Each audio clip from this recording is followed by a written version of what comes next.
When you are factoring, remember to look for your greatest common factor. Remember to look for difference of two squares. I'm not going to make you know these other special factoring patterns because you can factor those just like normal ones and it's not a big deal.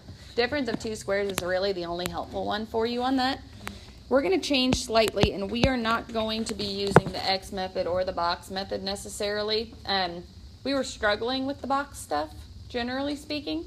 And I spoke to Ms. Napier, who's the calculus teacher for next year, and she has years more of experience than me and had a great way of factoring that I wanted to start working with y'all on because it works for every method and it kind of helps figure stuff out. So we're going to do that today instead of the box. Okay? Yeah? I never really knew how to factor, and I actually understood the box. That's cool. You can, but I checked this out because it really is shorter too. I'll help with that one, but yes, the box is still something, if you understand it, you may use. I'm just trying to give you different methods because some people, once you got to the box, couldn't get multiples of the larger numbers to add up to the middle ones without a calculator. This kind of eliminates some of that. And here's the biggest thing I want everyone to remember on this. You could have checked every answer on your quiz. If you FOIL and multiply them together and you don't get what the original question was, you're wrong. So it's something that you can always check using FOIL, and a lot of you don't check your answers. Now, time is one thing, but the rest of it is just factoring was ugly. Take too long. You turned your quiz in. So for factoring, some basic ones, starting with question 1 down here.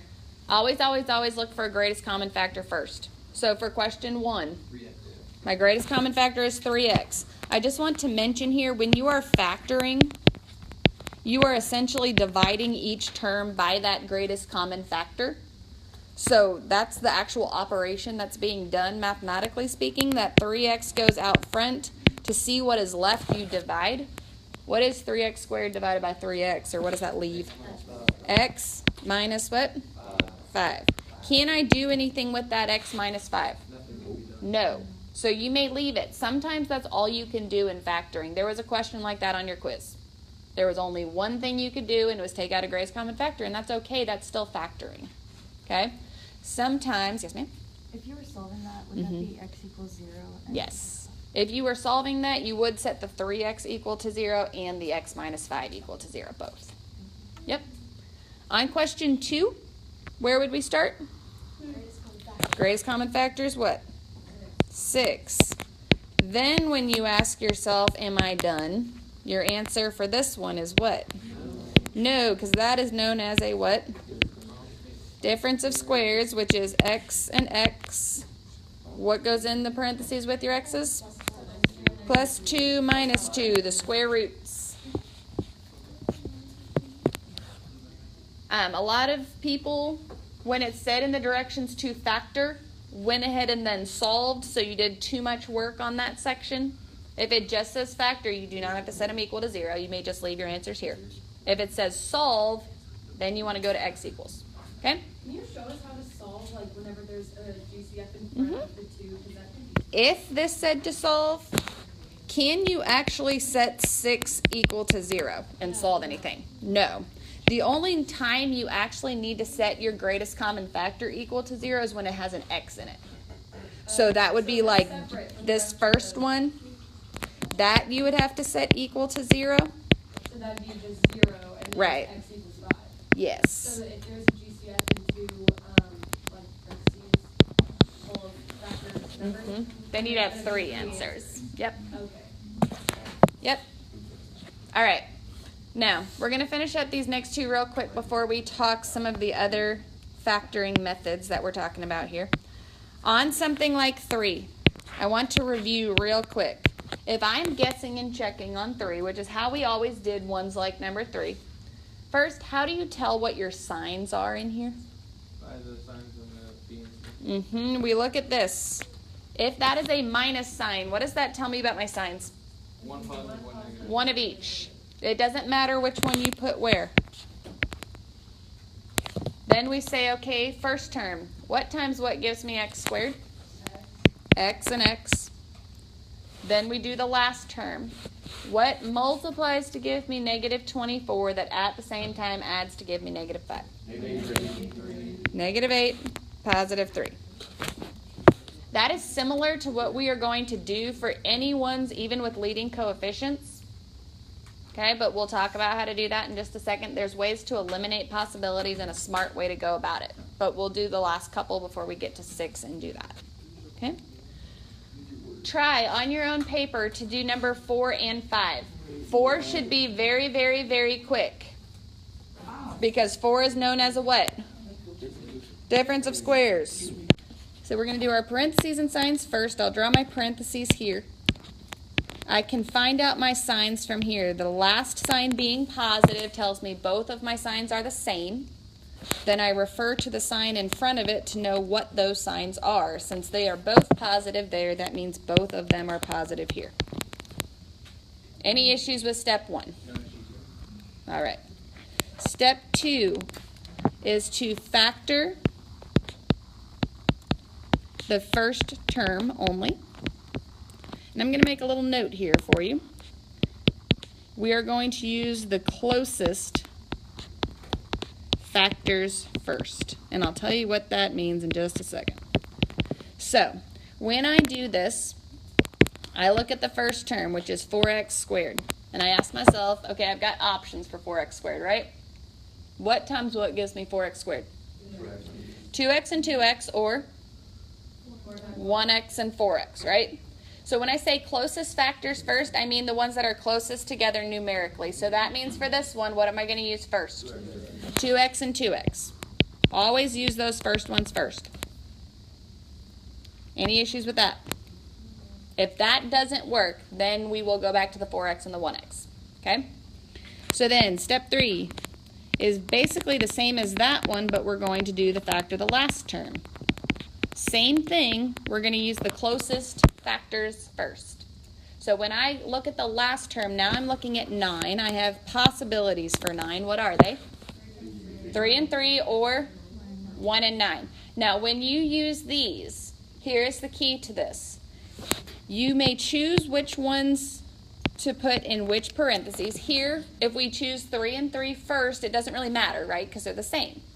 But when you put them in those parentheses, they may not have a greatest common factor with what is already in there. So, for example, if that wasn't a 9 and I had other factors that had a greatest common factor with 2, they couldn't go in there. I would eliminate those. We're going to see that in just a minute on a different one. But do we have an issue with putting 3 in either of those parentheses? No issue.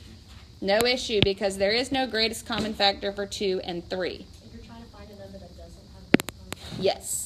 That doesn't have a greatest common factor with what's already in there. Question?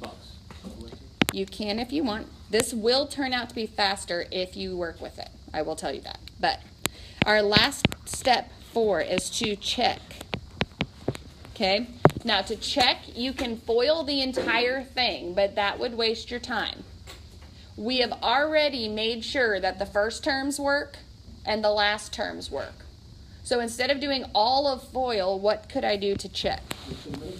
Just check the outer terms and the inner terms to see if that does the middle term for us. If I multiply the outer terms, what's 2x times 3? 6x. Inner terms, 3 times 2x. Does that add up to that middle term? It does. So if that works out, that is your answer. Okay, now this took a long time the first time. It will go quicker, I promise. If that's 2x plus 3 and 2x plus 3, how can I write that answer? 2x plus 3 squared. Okay? This will start going faster. That first time through is always the hardest one.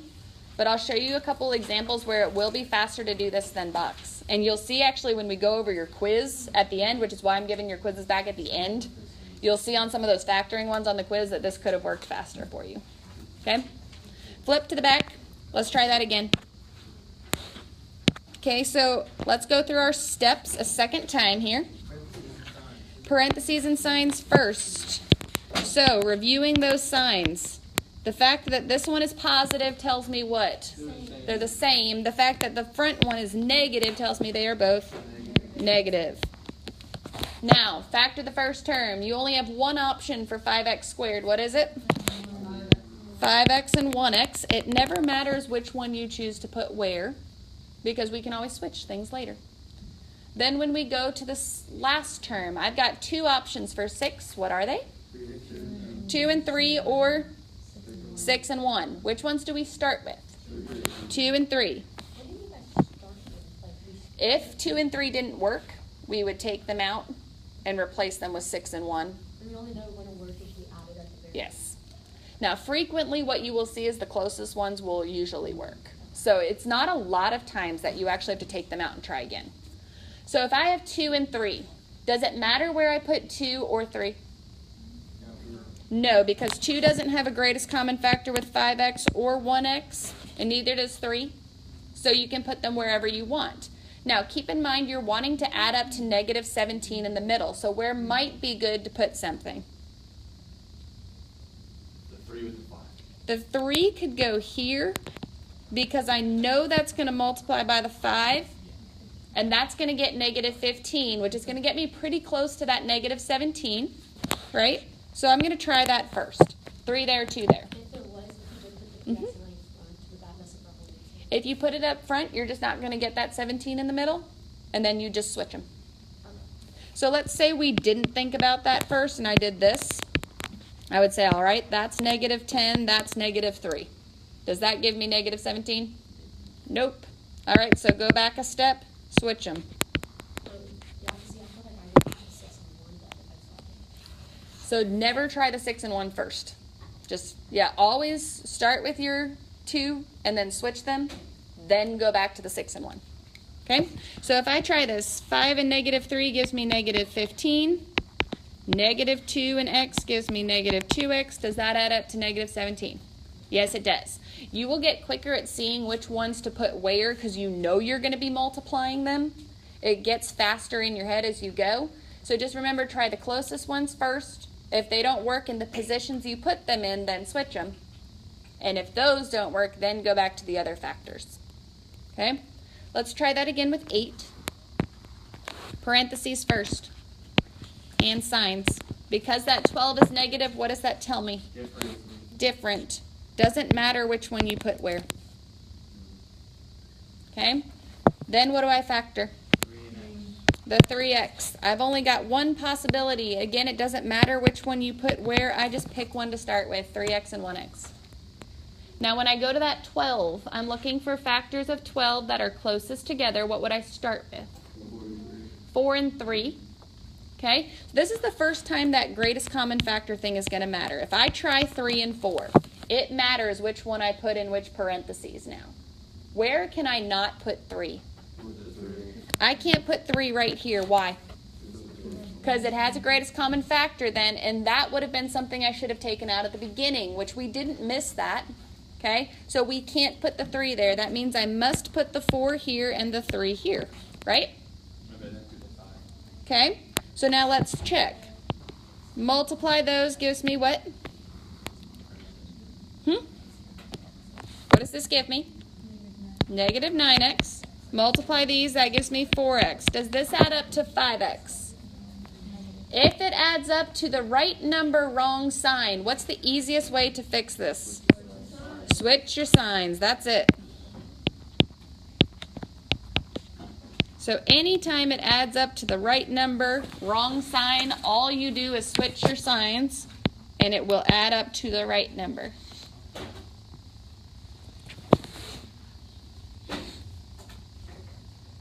Do we have questions on that? We keep doing it. Yes? I'm repetitively doing this today to make sure we get it. So we do negative 5x plus 9, and that's 5. Which is the right number. And Before it was negative 5, so all we have to do is switch your signs. Okay? All right, let's try that again with 9. Okay, first parentheses and signs. What signs do I put in here? Both negative. 25. What factors do we have of 25?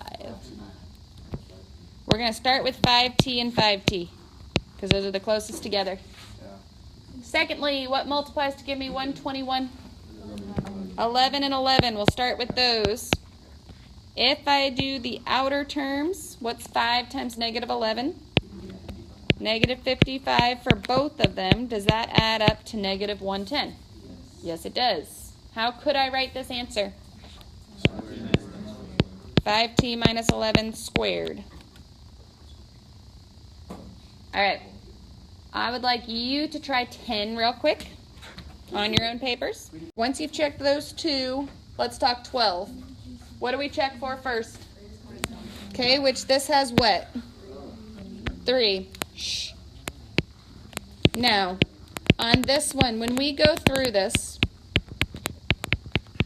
is the first time it comes, or another time that it comes up when you do your parentheses on this one. We're going to have to check some of our greatest common factor things here. So when I start the first thing here, we do our parentheses and our signs. What are our signs on this one? Both positive. What times what can give me 2x squared? 2x and 1x. That's my only possibility. When I look for factors of 12, what am I going to start with? 4 and 3. Now, when we choose where to place them, it matters this time, right? Right. Where can I put the 4? Can't put the 2. I cannot put the 4 right here with the 2 because it would have a greatest common factor. So the 4 must go back here, and the 3 must go here. To check outer terms and inner terms here, 2x times 4 is 8x. 3x in the middle, does that add up to that 11? It does. It does. Now, I said this the first period. Some people are probably sitting there thinking like, oh, hey, you picked all these nice problems that the first thing worked for you. I sat through like 20 minutes of doing this with Ms. Napier with like huge numbers. It really does work that if you use the closest ones first and eliminate the ones that have the greatest common factor, it really does work almost always the first time. If not, then it's usually the second one that you've tried. It does not take a lot of guessing and checking to make these work. Because I'm not big into that myself. That greatest common factor thing is the one that I've never heard. I was always just told to guess and check and like just try one, see if it works. But check for the greatest common factor in those parentheses, and not putting them in those spots really changes the whole thing. Okay? If you flip to the next page, we'll do this about 2 more times and then briefly talk quadratic formula, but that will be it for the day. Well, I want to go through the quiz, which will give you some more of these to look at. So let's take a look at 15 on the next page. Just a quick review. If it does have an equal sign in it, what do you have to do before you factor? Put it on the other side. Move 21 to the left and make it equal to 0. This also means that at the end, I'm going to set my factors equal to 0. Find x. Okay? All right, so now, if I'm doing this same factoring thing, we start with our parentheses. What do the signs tell me about my signs and my parentheses? The fact that the 21 is negative means I'm going to have what? Different signs. Doesn't matter which one goes where. Then I start with my 3x squared. What's my only option? 3x and 1x. 21, what's my best option? 7 and 3. All right, where can I not put 3? In the first one, so I put it in the second. To check if this is right, check your outer terms. That gives me negative 9x. And your inner terms, which gives me positive 7x. Does that add up to negative 2? Yes. If it added to positive 2 instead of negative 2 because your signs were flipped from mine, all you have to do, switch your signs. Yes, ma'am. Whenever we're finding out the number equal, it's negative 21, or is it just the number itself and forgetting that? It's just the number itself because we've already taken care of the signs. Okay? And then once we get here, what do we do with our factors to solve? Set them equal to 0, which should be the easy part, hopefully, for us. Because you're just solving both of these, which means I get 2 answers. One that is 3, one that is negative 7 over 3.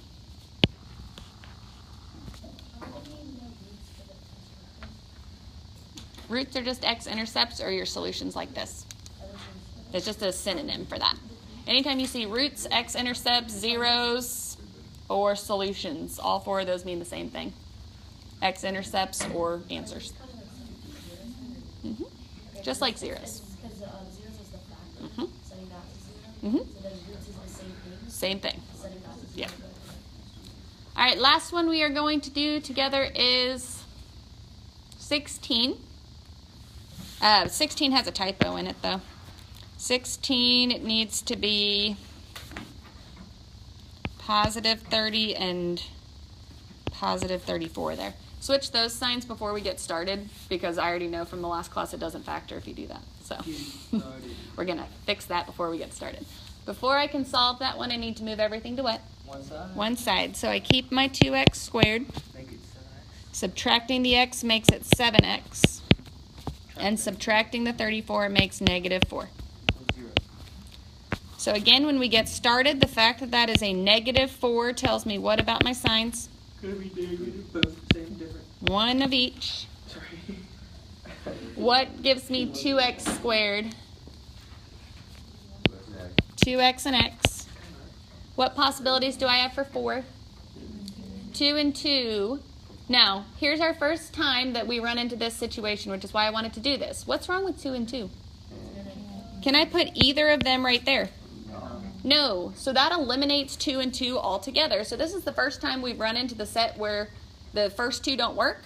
But notice we didn't even have to do anything about that. If you recognize the greatest common factor thing, don't even try them. It doesn't work. So then we have to go to 4 and 1. So if we go to 4 and 1, where can 4 not go? First one. The first one. So it has to go in the second one. 4 and 1 has to go in the first one. Now let's check. 2x times negative 4 gives me negative 8x. Positive 1x. Does that add up to 7?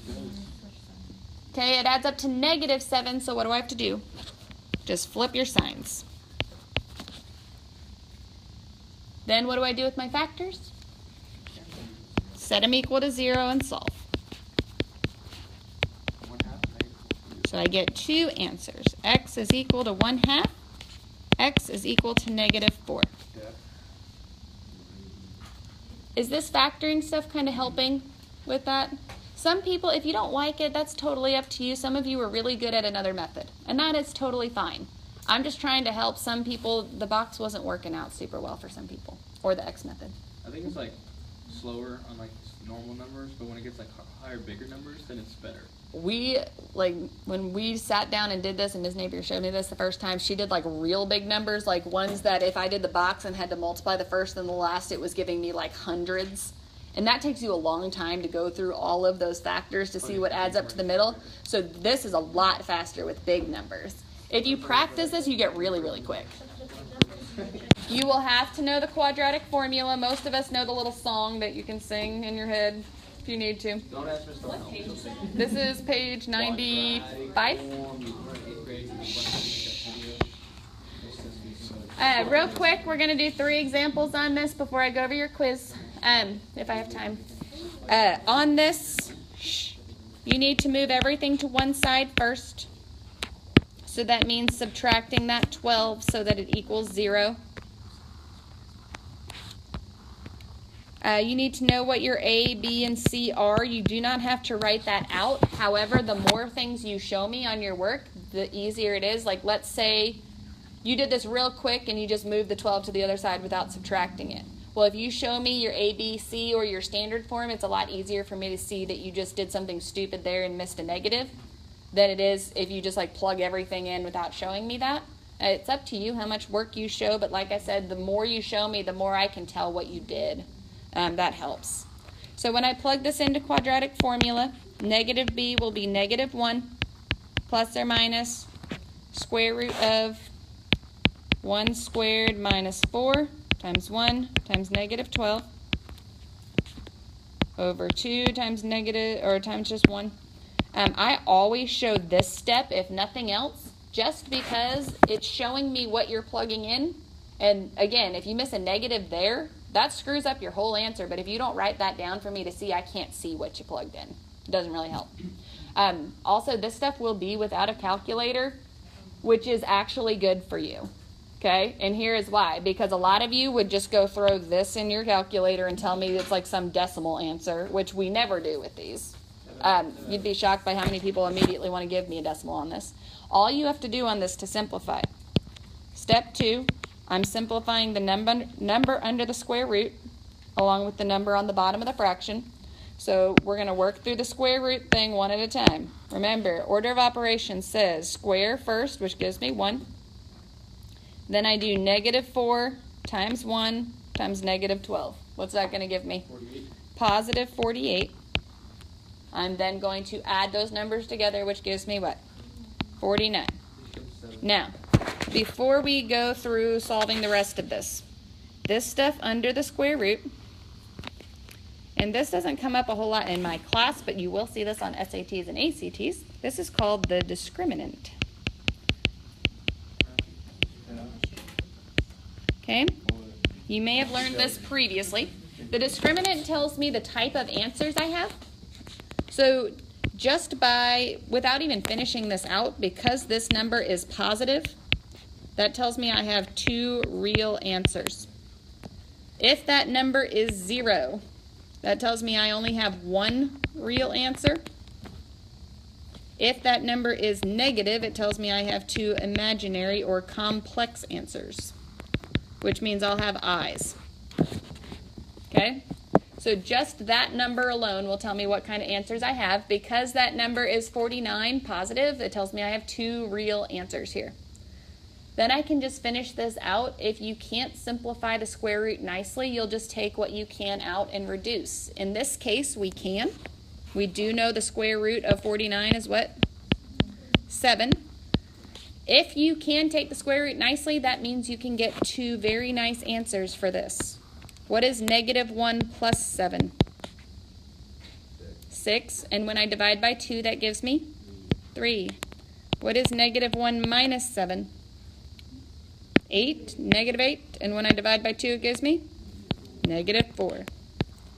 So when you can square root nicely, please do. It's going to give you 2 nice answers.